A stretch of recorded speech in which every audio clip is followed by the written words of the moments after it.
ভালো আছেন, আমিও ভালো আছি। তো আবার আসলাম আপনাদের মাঝে আরেকটি ভিডিও নিয়ে।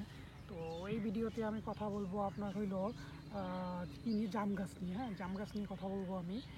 তো এটা একটি ফলের গাছ, বাংলাদেশের খুব একটা পরিচিত ফল এটা, যেটা গ্রীষ্মকালে একটা উষ্ণকালীন ফল। গ্রীষ্মকালে আমের সাথে হয় আর কি, আম জাম কাঁঠাল একসাথে হয়, লিচু এগুলা গ্রীষ্মকালের ফল। তো এটা বাংলাদেশে অনেক পরিচিত। বাংলাদেশের পরিচিতির সাথে সাথে এটা কিন্তু বাইরের দেশেও অনেক পরিচিত। তো বাইরের দেশে এটা যে বাইরের দেশে কেউ চেনে না এরকম না। বাইরের দেশে আমরা যেমন জাম নামে চিনি, বাইরের দেশে এটা অন্য নামে চিনি। হ্যাঁ, আমি তো আগে অনেকে বলছি কিন্তু নাম আছে, জামের অনেক নাম আছে।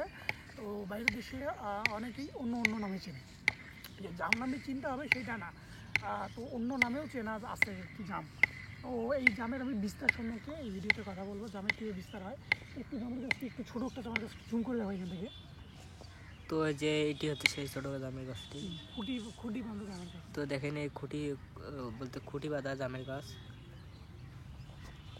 দেখলেন, এই খুঁটি বাঁধা জামের গাছটা দেখলেন। তো এই বিস্তার সম্বন্ধে আমি বলবো। তো জাম আবার ভারতবর্ষ থেকে সারা দুনিয়াতে ছড়িয়েছে এবং বর্তমানে এটা সাবেক ব্রিটিশ উপনিবেশগুলোতেও কিন্তু এখন দেখা যায়। মানে সর্বপ্রথম কিন্তু জামের প্রথম সারা পাওয়া গেছিলো ভারতে। হ্যাঁ, তো ভারত থেকে আর কি পুরো দেশে, মানে পুরো পৃথিবীতে এটা ছড়িয়ে পড়েছে। তো বাংলাদেশে আবার প্রধানত বাংলাদেশের বা এখন প্রধানত মানে দুই ধরনের জামের জাত পাওয়া যায়। দুই ধরনের জামের জাত পাওয়া যায় বা মানে চাষ করে। তো জাতগুলো হয়, একটা হইলে খুদি, যেটা হয় খুব ছোট জাত। আর একটা হলো মহিষে, যে আরেকটা নাম, সেটা হলো একটু বেশ বড় এবং সেটা হয় একটু মিষ্টি। হ্যাঁ, তো আবার এইটা বর্ষাকালে পাওয়া যায়। হ্যাঁ, তো ফলের গা কালো এবং খুব মসৃণ পাতলা আবরণ দিয়ে কিন্তু ঢাকা থাকে এই জামের গাছটা। তো ফলের বহিরাগরের নিচ থেকে গাঢ় এবং গোলাপি রঙের টক মিষ্টি শ্বাস হয়। আর যেটা বললাম যে দুইটা জাত আছে, একটা হলো খুদি যেটা ছোট, ওইটা কিন্তু দামের দিক থেকে একটু কম।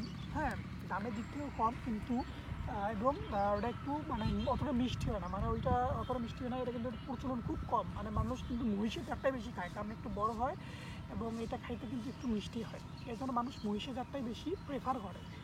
আর খুদি জাতটা কিন্তু খুব, মানে বাংলাদেশ সবখানে হয় না, মহিষের জাতটা সবখানে হয়।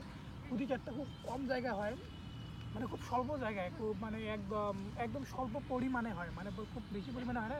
কারণ কম পরিমাণে হওয়ার কারণ হলো আপনার এটা বেশি চলে না মার্কেটের, মানে বাজারজাত খুব কম এবং এটা লোক পছন্দ করেও খুব কম, কারণ এটা দেখতে ছোটো এবং এটা একটু মানে এতো না, একটু আষ্টা যাতে বলা যাবে, একটু কম মিষ্টি, মানে মিষ্টি খুব কম। এই জন্য মানুষ প্রেফার করে হলো আপনার হলো মহিষের জাত। তো আপনারা যদি জামের চাষ করতে চান বা উৎপাদন, তাহলে আপনারা, আমার মত থাকবে আপনার মহিষের জাত যেটা আছে ওইটা চাষ করেন, কারণ এটা বাজারজাত অনেক ভালো এবং এটা খুব মিষ্টি জাতীয় ফল।